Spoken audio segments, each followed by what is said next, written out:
Secret de parfumeur va aujourd'hui à la rencontre de la belle bleue, la lavande, belle plante parfumée. Il existe une petite trentaine d'espèces de lavande, toutes originaires de régions sèches et chaudes, fleurissant bleu, violet, rose ou blanc.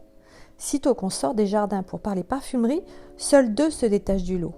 Lavandula angustifolia, soit la lavande à feuilles étroites. C'est elle qu'on peut admirer dans les grands champs de Haute-Provence en grandes rangées rectilignes.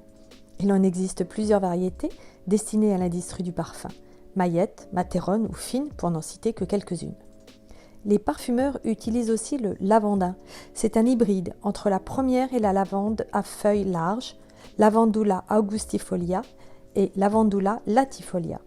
Ce n'est pas une création de l'homme, mais un hybride naturel, spontané, découvert autour des années 1925.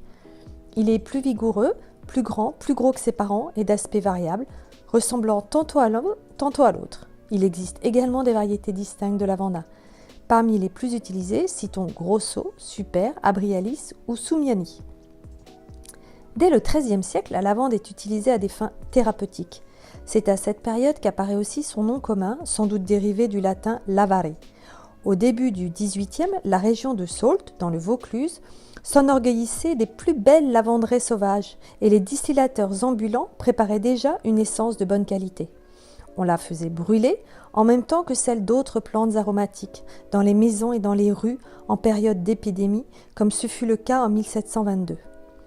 Victime de son succès, la lavande, comme d'autres aromatiques, fera l'objet d'une réglementation stricte de la part des consuls de Sceaux pour freiner les cueillettes sauvages. Sans faire de peine aux Provençaux, la lavande, c'est avant tout une affaire anglaise.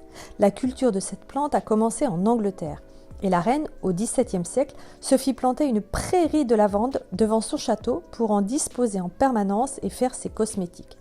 De sorte que la lavande a gagné les cabinets de toilette anglais et que son parfum a toujours été associé à la toilette, puis plus tard à l'hygiène.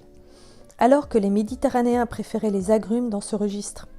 Pour les Anglo-Saxons, et les Américains en particulier, la haute couture dans les années 30 était signée par Coty et par Caron. Ainsi, lorsque Caron sort en 1934 son Pour un homme, c'est tout naturellement que la lavande occupe la première place, pratiquement la seule, la vanille venant la soutenir. On parle de soliflore pour désigner une telle construction olfactive centrée sur une seule note.